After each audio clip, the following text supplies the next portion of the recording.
അത് Kannur sitting M P എന്ന് പറയുന്നത് വേഗത്തിലപ്പുറം പോകാൻ സാധ്യതയുള്ള നേതാവാണ്. RSSന്റെ ക്യാമ്പിന് കാവൽ നിന്ന നേതാവാണ്. ഏതായാലും കേരളത്തിലെ ജനങ്ങൾ ഒരു മതനിരപേക്ഷ സംസ്കാരമുള്ളവരാണ്. കേരളത്തിലെ ന്യൂനപക്ഷങ്ങൾ എഡ്യൂക്കേറ്റഡാണ്, പഴയതുപോലല്ല.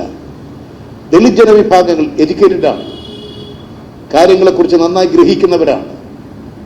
BJP RSS സംഘപരിവാർ നടത്തിക്കൊണ്ടിരിക്കുന്ന നടപടികൾ നല്ലതുപോലെ വിലയിരുത്തി ഉയർന്നു ചിന്തിക്കും.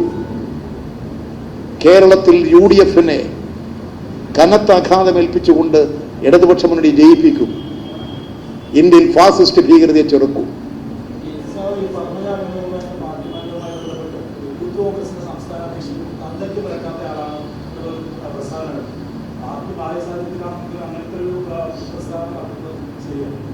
ആര് പറഞ്ഞു? അതാ കോൺഗ്രസ് മനസ്സിലാക്കിക്കൊണ്ട്. കരുണാകരനെയാ പറഞ്ഞത്, കരുണാകരന്റെ ഭാര്യയാണ് പറഞ്ഞത്, മുരളിയുടെ അമ്മയെയാ പറഞ്ഞത്. അത് കോൺഗ്രസ്സുകാർ ചിന്തിക്കട്ടെ.